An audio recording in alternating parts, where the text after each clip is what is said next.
Nå, så skal der laves pizza. Det er til ære for Morten og Jeppe, fordi jeg kan jo ikke finde ud af at give en opskrift videre. Så nu får jeg den meget pædagogisk. Der skal bruges olie, og så bruges salt, det er der, og så bruges en pakke gær. Og så er der vand, målene kommer lige om lidt, og så er der mel. Det var sådan set ingredienserne. 3 dl vand, det hælder vi op. Voilà. Olie, ja, det er sådan lidt på slump. Men sådan cirka 5-6 sekunder, så har vi det, vi skal bruge. Salt. Der er 3 teskefulde. Det er det. Og så skal der bruges en pakke gær.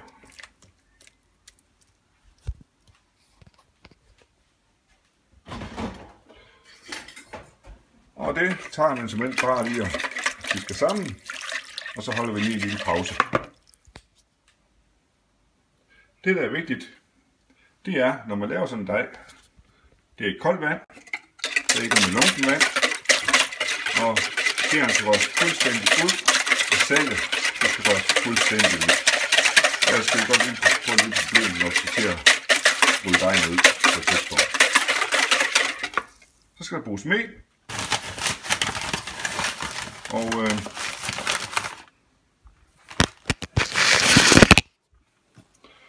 det fungerer på den måde, at hvis man vejer det, så er det nok sådan cirka 500 gram. Nu gør jeg det sådan her.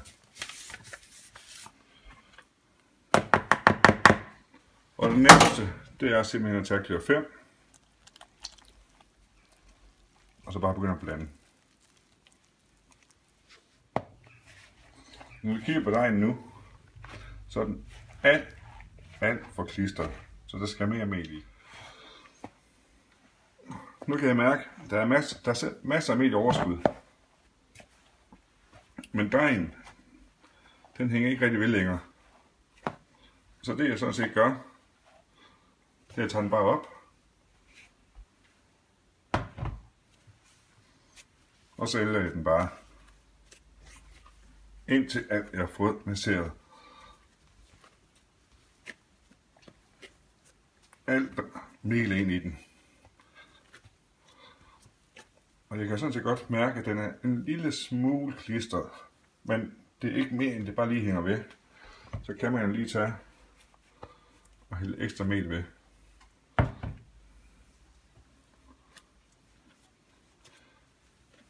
Men pointen er, at når man stikker fingrene ned i den, så trænger man ikke mel med op. Så skal den sådan set ikke mere mel end det her. Så skal den bare slå sammen til en ensartet dej. Og så hæve helst et par timer. Når det så er gjort, så ruller vi dem ud til pizza, til kugler, boller. Og så står det yderligere i hvert fald minimum en time. Den her portion, den rækker sådan cirka til 4 pizzaer. Hvad stenen til? Sådan. Så har vi kalorius der. Hævning. Helst 2 timer. Men en time til halvanden kan også godt gøre det. Under et fugtigt viskestykke. Og et lunt sted. Står den natten over, så bare ind i køleskabet med film over. Ja. Og det mærkes jo dejligt det her. Up, up. Dut, dut, dut. Sådan. Så har vi kalorius der. Hævning. Helst 2 timer. Men en time til halvanden kan også godt gøre det. Under et fugtigt viskestykke. Og et lunt sted. Står den natten over, så bare ind i køleskabet med film over. Ja. Og det mærkes jo dejligt det her. Up, up. Dut, dut, dut. Prøv at se pizzasauce. Ja, det bestemmer man jo vist selv. Men en dåse flåede tomater. Nu står der økologiske her, men det behøver det ikke nødvendigvis være. Jeg tror ikke det er bedre, men nu er det vi bruger i dag. Som sædvanligt olivenolie. Bare lige et par dråber, lidt til, med salt.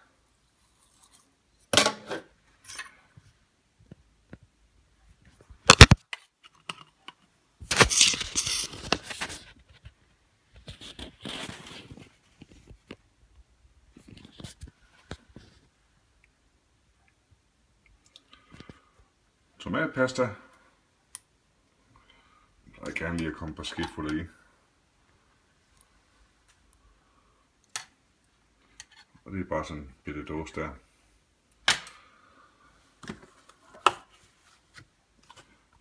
Basilikum.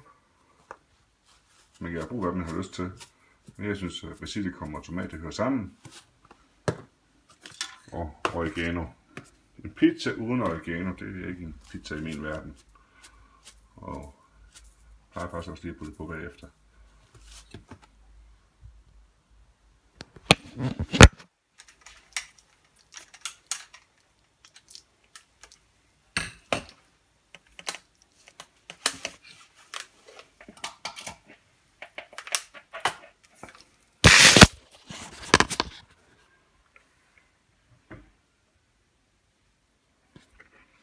Og så er det simpelthen bare at tage den store motor, og så blende det.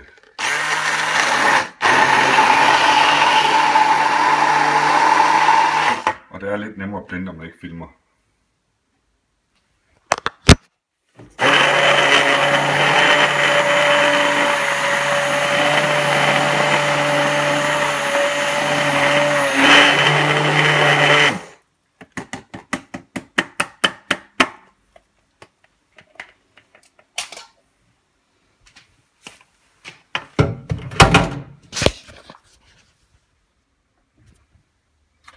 Og så har vi sådan set en fin tomatsauce her.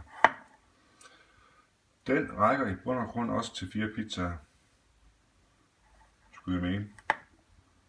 Man kan jo komme i, hvad man har lyst til. Hvidløg, chili. Hjemme også, der kommer vi i hvert fald ikke chili i, fordi jeg er den eneste, der kan spise det. Udover Emil. Buon appetito. Så skal dejen rulles ud.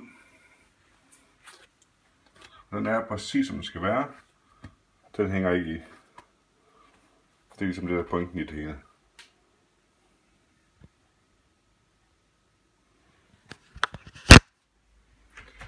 Fire stykker. Passer meget godt. Og så er det simpelthen bare lige at køre den ud. Og det er ikke så nemt, hvis der ligger mel på bordet.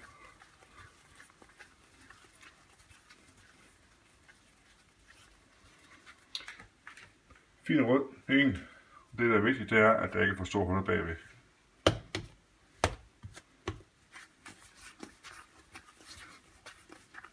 Det tager ingen tid.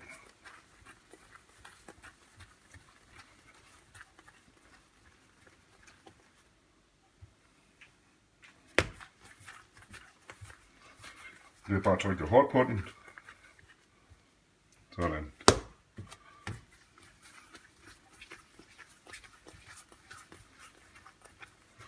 Jeg har nok også omkring 60.000 pizzaer bag mig.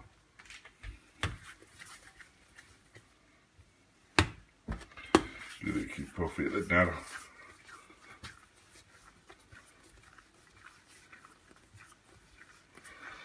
Men tricket er simpelthen bare, at man kører med håndfladerne stille og roligt. Med tommelfinger ind under.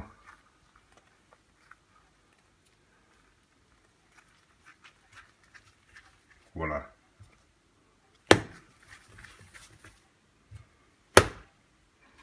Hæv igen. Prøv et viskestykke. Så er det lige før vi er der. Så har vores små baser en fin størrelse.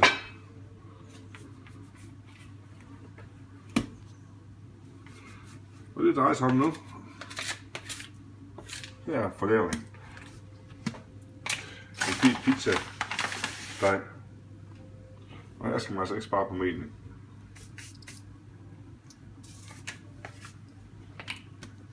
Gå med til, der er ikke nogen huller i bunden.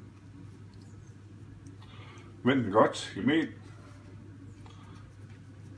Og så er det trikset at få den trykket godt ud. Jeg starter altid fra midten af, og så kører jeg ud. Vend lige rundt og få lidt mere mel ind under. Trykker en gang til. Sådan set en fin rund en.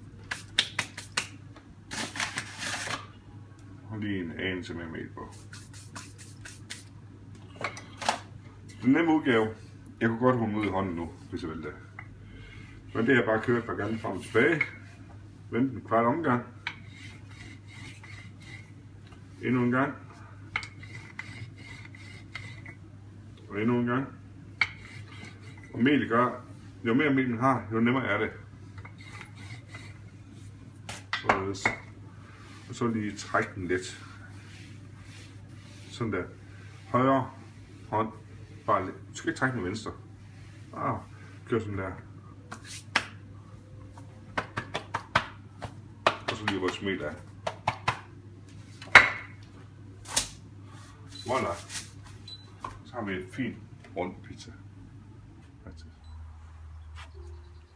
Så er det pizza time.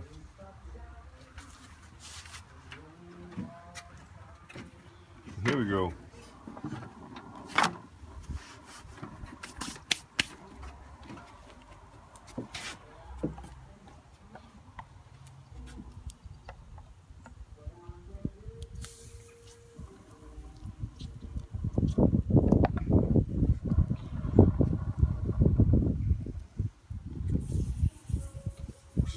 Tomatsauce.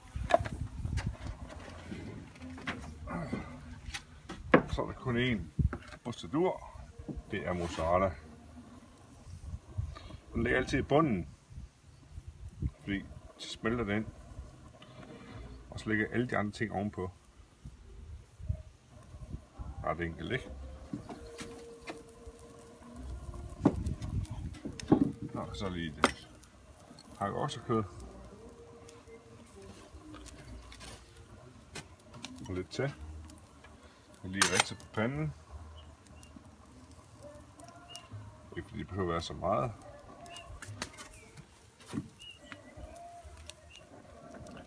Pepperoni. Og det her det er hot. Det vil sige.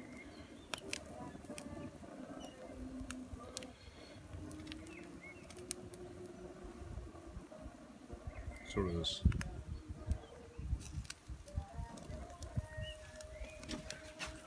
Og til det sidst.